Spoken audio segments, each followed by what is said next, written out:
Baiklah, assalamualaikum warahmatullahi wabarakatuh. Sekarang kita masuk ke pertemuan ke-11.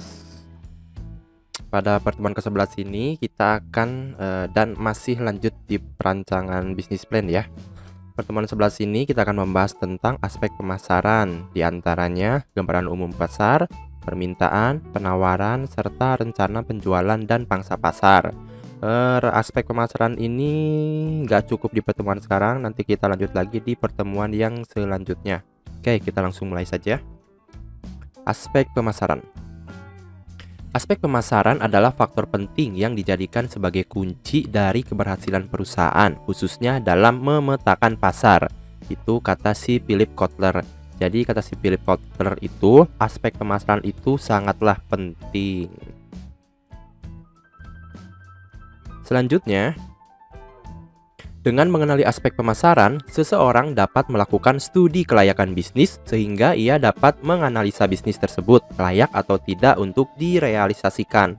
Nah, ini penting memahami tentang aspek pemasaran ketika kita membuat bisnis plan sehingga nanti kita bisa tahu bisnis itu bisa direalisasikan atau enggak. Selain itu, dengan mengenali aspek pemasaran, seseorang juga dapat menganalisa kebutuhan pasar sehingga strategi pemasaran berjalan dengan sukses. Nah, jadi kalau kita udah mempelajari aspek pemasaran, nanti kita bisa menganalisa nih pasarnya itu bagaimana, bisa dengan analisis STP gitu. Jadi nanti produk kita itu ketika diluncurkan bisa sukses. Apakah aspek pemasaran penting dalam merintis bisnis? Jawabannya adalah ya, aspek-aspek pemasaran penting untuk bisnis karena di dalamnya meliputi kegiatan-kegiatan inti bisnis seperti penjualan dan branding produk yang sama sekali tidak bisa kita lewatkan. Kayak gitu. Kenapa sih kita penting mempelajari tentang aspek pemasaran? Selanjutnya, yang akan kita pelajari dalam pertemuan kali ini adalah yang pertama adalah tentang gambaran umum pasar, yang kedua adalah permintaan, dan yang ketiga adalah penawaran. Yang terakhir yaitu rencana penjualan dan pangsa pasar. Itu yang akan kita pelajari di pertemuan sekarang. Lanjut. Gambaran umum pasar. Yang pertama adalah tentang definisi pasar itu sendiri. Pasar itu adalah mekanisme yang terjadi antara pembeli dan penjual atau tempat pertemuan antara kekuatan permintaan dan penawaran. Jadi kalau ada yang permintaan, banyak yang minta, banyak yang butuh gitu ya, dan banyak yang menawarkan, tempatnya itu disebut pasar gitu. Pasar itu kan banyak ya. Termasuk dalamnya juga ada pasar modal karena di sana terjadi kayak jual beli gitu. Nah, di sini saya tidak akan menjelaskan jenis-jenis pasar karena secara garis besar ada 4 jenis pasar itu. Kayaknya kita langsung aja ke ini. Nah, ke STP ya, segmenting, targeting, dan positioning. Nah, yang pertama adalah segmentasi pasar. Segmentasi pasar artinya membagi pasar menjadi beberapa kelompok pembeli yang berbeda, yang mungkin memerlukan produk atau marketing mix yang berbeda pula. Untuk melakukan segmentasi pasar, terdiri dari beberapa variabel yang harus diperhatikan agar segmentasi yang telah dilakukan tepat sasaran. Variabel untuk melakukan segmentasi menurut Philip Kotler antara lain. Nah, jadi ketika nanti kalian menentukan segmentasi pasar, kalian harus mengisi 4 segmen ini. Jadi ada 4 variabel gitu. Secara geografis nanti kalian jelaskan seperti apa gitu. Secara geografis pasarnya itu kayak gimana, pasar untuk produk yang akan kamu buat nanti. Lalu secara demografisnya kayak gimana. Yang ketiga, segmentasinya berdasarkan psikografis. Secara psikografisnya kayak gimana. Dan yang terakhir adalah termasuk ke dalam perilakunya. Perilaku orang-orangnya itu kayak gimana gitu di pasar, di pasar produk yang akan kamu jual nanti. Ini nanti kamu jelasin segmentasi pasarnya berdasarkan 4 aspek ini. Selanjutnya adalah pasar sasaran atau target market. Secara umum, pengertian menetapkan pasar sasaran adalah mengevaluasi keaktifan setiap segmen, kemudian memilih salah satu dari segmen pasar atau lebih untuk dilayani. Kegiatan menetapkan meliputi 1. Evaluasi segmen pasar, ukuran dan pertumbuhan segmen seperti data, penjualan terakhir, proyeksi laju pertumbuhan, margin laba, dan yang B-nya struktural segmen yang menarik dilihat dari segi profitabilitas sasaran dan sumber daya perusahaan. Dan yang kedua adalah memilih segmen. Jadi nanti kamu udah menentukan segmennya siapa, targetnya itu apa aja. Jadi target itu lebih detail lagi dari segmen tadi gitu ya. Tadi kan ada segmen berdasarkan apa, terus nanti kamu menentukan targetnya seperti apa, lebih detail lagi. Selanjutnya adalah positioning. Posisi pasar adalah menentukan posisi yang kompetitif untuk produk atas suatu pasar. Tujuan penetapan posisi pasar adalah untuk membangun dan mengkomunikasikan keunggulan bersaing produk yang dihasilkan ke dalam benak konsumen. Jadi intinya positioning ya. Sebenarnya STP itu kan kalian juga kayaknya udah belajar di mata kuliah DKV, tapi di sini saya akan melanjutkan saja. Jadi positioningnya itu ya perusahaan kamu itu pengen dilihat sebagai apa sih di pasar tersebut gitu. Kamu itu harus punya posisi di pasar itu, pengen dilihat sebagai apa gitu. Hal yang paling mudah bukan paling mudah, ada tips gitu dalam positioning biar kamu itu sukses gitu dalam positioning produk kamu. Yang pertama, kamu harus membuat produk yang punya nilai value gitu, yang ada value-nya gitu. Jadi biar produk kamu itu ya dicari sama orang, nggak sama produk-produk sejenis gitu. Yang kedua, termasuk juga keunggulan dan kompetitif perusahaan. Nah, ini berarti masuk ke branding perusahaan. Jadi nanti kamu juga harus mengetahui perusahaan kamu itu bedanya apa sih gitu. Kenapa sih bisa bersaing di perusahaan kamu? Dan yang ketiga, yang terakhir adalah konsistensi. Jadi kalau kamu nanti punya produk, biar kamu punya positioning di pasar itu ya kamu harus konsisten. Kalau kamu niatnya produknya value-nya apa gitu, STP-nya apa, itu ya harus konsisten di tempat itu gitu. Jangan berubah-ubah. Kenapa jangan berubah-ubah? Supaya si pasar itu lama-lama tahu produk kamu, mengingat produk kamu dan menggunakan produk kamu. Maka dari itu konsistensi itu penting di dalam sebuah produk agar produk kamu bisa muncul gitu di pasar. Nah, yang selanjutnya adalah tentang permintaan dan penawaran, supply and demand. Permintaan adalah jumlah barang yang diminta konsumen pada berbagai tingkat harga pada suatu waktu tertentu. Faktor-faktor yang mempengaruhi permintaan barang dan jasa. Yang pertama, harga barang itu, permintaannya itu. Jadi kalau harga barangnya itu mahal, biasanya permintaannya itu bisa dipengaruhi apa banyak atau sedikit gitu. Yang kedua adalah harga barang lain gitu. Jadi kalau misalkan barang lainnya itu banyak gitu, biasanya permintaannya juga sedikit karena banyak barang pengganti atau barang substitusi atau barang pelengkap gitu. Kalau barang pengganti misalnya adalah kalau ada pulpen yang nggak ada bisa diganti sama pensil gitu. Itu contohnya adalah barang substitusi. Sedangkan barang pelengkap itu contohnya kalau kita kopi itu harus dilengkapi sama gula gitu. Jadi gula sama kopi itu masuknya barang pelengkap. Nah, yang ketiga adalah pendapatan.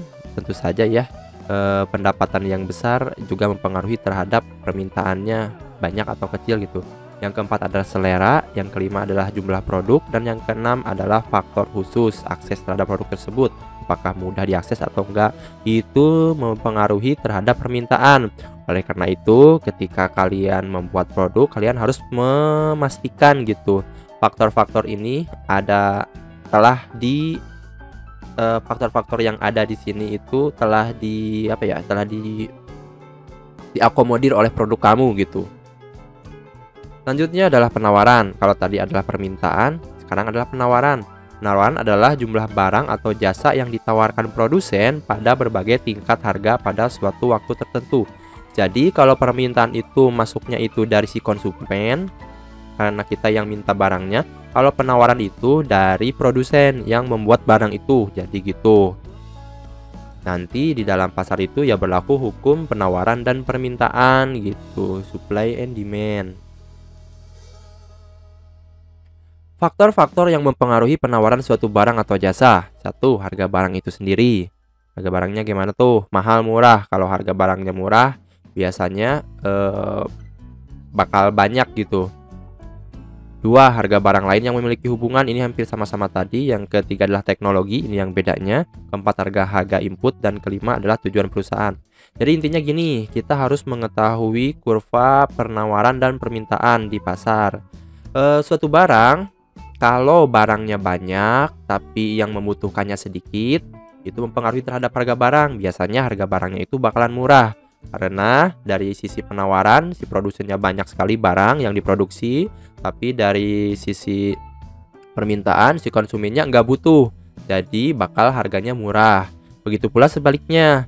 Kalau kalian barangnya sedikit tapi yang butuhnya banyak, nanti konsumen akan mencari-cari barang tersebut sehingga harga barang otomatis bakal naik. Kayak dulu waktu zaman masker. Waktu barangnya sedikit yang minta banyak, harga masker bisa jutaan gitu. Tapi sekarang ketika orang-orang udah mulai bisa bikin masker sendiri gitu, dan maskernya udah banyak dijual, harga masker jadi turun kayak gitu. Nah, ini penting dalam menentukan harga dari produk kamu. Oleh karena itu, produk kamu kalau harganya pengen mahal, berarti harus produk yang dicari-cari sama konsumen. Dan belum ada produsen lain yang membuat produk yang sejenis dengan produk kamu. Di sana kamu bisa menjual produk dengan harga yang tinggi. Baiklah, itulah hukum permintaan dan penawaran. Selanjutnya kita masuk ke rencana penjualan. Perusahaan membutuhkan pedoman yang berisi penetapan goal, objektif, serangkaian strategi untuk mencapainya, estimasi budget yang dibutuhkan, serta batasan waktu, plus metrik yang digunakan. Pedoman tersebut tertuang dalam rencana penjualan strategis atau strategic sales plan, atau biasanya disebut rencana penjualan saja atau sales plan. Nah, sekarang kita akan mempelajari tentang rencana penjualan atau sales plan. Jadi intinya, rencana penjualan itu adalah sebuah dokumen yang menguraikan tentang yang pertama, tujuan bisnis atau goal setting. Tujuan bisnis kamu itu pengennya seperti apa? Dengan pendekatan penjualan, baik produk maupun pelayanan gitu. Jadi tujuan bisnis kamu itu pendekatannya penjualan, pengen menjual produk yang kayak gimana, pengen kalau jasa itu misalnya pengen jasanya yang kayak gimana gitu. Yang kedua adalah tujuan spesifik atau objektif yang berisi detail sasaran penjualan atau target penjualan dalam semua satuan beserta atribut pendukung fungsi penjualan seperti tingkat distribusi. Ini lebih ke detail-detailnya ya. Sasaran penjualan atau target penjualan dalam semua satuan. Ya, jadi tetap nanti kamu harus merumuskan sasarannya itu kayak gimana, targetnya. Target penjualannya mau berapa gitu, barang terjualnya kira-kira di tahun ini berapa, tahun selanjutnya berapa, tahun selanjutnya lagi berapa gitu. Yang ketiga adalah strategi pencapaian, baik yang berhubungan dengan target penjualan maupun target distribusi. Tentu saja ini kamu nanti ketika membuat perusahaan, kamu harus punya strategi pencapaian biar nanti kamu ada pegangan gitu ketika menetapkan strategi rencana penjualan. Pengennya itu kayak gimana yang kamu capai di tahun-tahun berapanya gitu. Yang selanjutnya adalah estimasi budget yang dibutuhkan untuk melakukan aktivitas penjualan dan distribusi. Nanti juga masuk ke budgetnya, kira-kira budget untuk promosinya berapa, budget untuk penjualan itu untuk aktivitas promosinya berapa, untuk aktivitas marketingnya juga berapa gitu, untuk aktivitas ya salesnya tadi juga berapa gitu. Selanjutnya adalah kebutuhan atau formasi sales team yang dibutuhkan. Nanti kamu merumuskan juga kira-kira kebutuhan orang-orangnya itu untuk produk kamu itu biar bisa cepat diterima pasar. Kamu butuh orang-orang yang gimana aja? Silahkan dirumuskan. Bisa tim utama maupun tim pendukung. Tim utamanya misalnya untuk apa tugas-tugasnya. Selanjutnya tim pendukungnya juga apa tugas-tugasnya. Silahkan dirumuskan. Yang terakhir adalah sales plan time scale, yaitu batasan waktu yang dibutuhkan untuk mencapai setiap target penjualan dan target distribusi. Ini juga nanti penting. Jadi kamu itu bikin kayak table gitu. Kira-kira di bulan kesegini target kamu udah bisa apa. Nanti bulan selanjutnya targetnya bisa apa, bisa apa, bisa apa. Jadi supaya nanti ketika kamu udah ada produk itu kamu nggak bingung lagi nanti kira-kira mau ngejualnya kayak gimana sih gitu. Makanya harus ada rencana penjualan. Selanjutnya adalah pangsa pasar. Kalau bahasa Inggrisnya adalah market share. Pada dasarnya, market share adalah persentase pasar atau konsumen yang didata oleh perusahaan dari pasar spesifik dalam suatu industri. Jadi, pangsa pasar itu adalah persentase pasar secara garis besar. Si produk kamu itu berapa persen mengambil, misalnya kalau di bidang penjualan, berapa persen tuh penjualan produk kamu itu dibandingkan dengan semua produk yang serupa di Indonesia. Itu disebut market share. Misalnya, oh ternyata produk saya itu adalah market share-nya itu sebanyak 50% misalkan dari semua produk yang terjual di bidang itu se-Indonesia. Berarti kamu menguasai 50% penjualan barang kamu dibandingkan dengan konsumen-konsumen yang lain gitu. Pembagiannya itu ya seluruh, kalau penjualan berarti penjualan barang sejenis kamu, jenis produk kamu se-Indonesia. Berarti itu masuknya ke market share. Tujuannya adalah indikator utama daya saing pasar yang mencatat seberapa baik dan berkembangnya kinerja suatu perusahaan terhadap pesaing mereka. Jadi kalau market share itu biasanya dilihatnya di akhir ketika kita telah berusaha melakukan strategi penjualan. Nanti di akhir kita lihat market share-nya gimana. Kalau market share-nya bagus, berarti penjualan kita telah berhasil. Kalau buruk, berarti kita harus memperbaiki penjualan kita. Strateginya maksudnya. Oke, selanjutnya adalah cara menghitung pangsa pasar. Jadi rumus market share itu sebenarnya sederhana, yaitu MIT sama dengan SIT per tanda tanya ST. Jadi intinya MIT itu market ya. Jadi pangsa pasar perusahaan I dalam waktu T dinyatakan dalam persentase gitu. SIT itu jadi market share itu, MIT itu market share sama dengan adalah sales, jadi total penjualan itu dalam waktu T, dalam waktu misalnya total penjualan perusahaan kamu dalam waktu 1 tahun gitu. ST adalah jumlah semua penjualan dalam waktu tahun. Jadi misalkan kalau market share-nya itu tentang penjualan itu, yang pertama penjualan dalam 1 tahun kamu bisa menjual berapa itu bisa menjualnya berapa, total penjualannya berapa juta misalkan. Nah total semua penjualan itu dari pesaing-pesaing kamu itu berapa, tinggal dibagi aja. Contohnya Nike memiliki total penjualan 12,3 miliar pada tahun 2004 dari total penjualan pasar atletik global Jadi total pasar atletik global berdasarkan data yang diperoleh adalah 33 miliar di tahun tersebut, tahun 2004. Nah, si Nike itu total penjualannya 12,3 miliar. Jadi pangsa pasar Nike itu adalah 37%, dihitung 12,3 miliar dibagi 33 miliar sama dengan 37,3% kayak gitu. Karena ini persentanya ke persen ya. Nanti hasilnya dikalikan 100% gitu. Jadi 37,3%. Nah, kira-kira itu cara menghitung pangsa pasar. Tapi sebelum menghitung pangsa pasar, berarti kamu harus menjual produk kamu dulu. Baru nanti kamu bisa tahu pangsa pasarnya gimana produk kamu. Nah, sekarang masuk ke latihan. Latihannya itu buatlah aspek pemasaran untuk bisnis plan yang telah kamu buat di pertemuan sebelumnya. Aspek pemasaran terdiri dari yang pertama adalah gambaran umum pasar. Kamu jelasin aja secara deskriptif. Pasarnya itu kira-kira produk kamu itu seperti apa, jelasin dulu.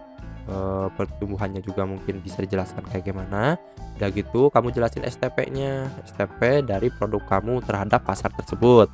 Udah gitu kamu jelaskan rencana penjualannya. Silakan jelaskan rencana penjualannya seperti apa. Untuk lebih memudahkan, kamu bisa menggunakan yang ini. Dari sini bisa dipakai rencana penjualannya. Bisa poin-poin ini bisa kamu gunakan, atau kamu juga punya poin-poin yang lain, silakan ditambahkan. Kira-kira seperti itu. Untuk yang pertemuan sebelumnya masih ada yang masih salah dalam mengerjakan tugas. Jadi yang salah harus diperbaiki. Yang salah itu antara lain menggunakan perusahaan yang udah ada, yang udah jalan. Jadi kamu bukan bikin sendiri, tapi kamu cuma nyari-nyari di internet gitu. Itu salah, bukan gitu. Tujuan dari bisnis plan itu kamu coba merumuskan perusahaan kamu sendiri gitu. Kecuali itu perusahaan kamu sendiri ya. Kalau yang belum perusahaan silahkan dirumuskan. Kalau ada yang sudah punya perusahaan sendiri gitu ya, udah punya usaha sendiri, silahkan juga dibuat bisnis plan-nya. Kalau memang belum ada bisnis plan-nya. Jadi intinya kamu yang memikirkan sendiri, bukan cari-cari data di internet lalu kamu copy paste diketik ulang, bukan itu. Tugas yang kemarin yang masih perusahaan dari internet itu silahkan diperbaiki, dan setelah itu silahkan kamu buat gambaran umum pasar dan STP serta rencana penjualan tentang bisnis plan kamu yang kemarin yang profilnya sudah kamu buat. Tugas dikoordinir oleh KM seperti biasa ya, dan dikumpulkan pada hari Sabtu jam 17.00, jam 5 sore. Jadi tugasnya yang sekarang ini dikumpulkan jam 5 sore. KM, nanti silahkan kirim linknya ke saya ya jam 5 sore. Kira-kira pertemuan ini seperti itu. Pertemuan ke-11 ini minggu depan kita akan lanjut ke strategi pemasaran perusahaan, analisis SWOT, dan inventaris kantor dan supply kantor. Kalau ada pertanyaan silahkan langsung tanyakan lewat WhatsApp aja ya. Ini nanti saya share juga materinya di WhatsApp. Oke, pertemuan sekarang cukupkan sekian. Assalamualaikum warahmatullahi wabarakatuh.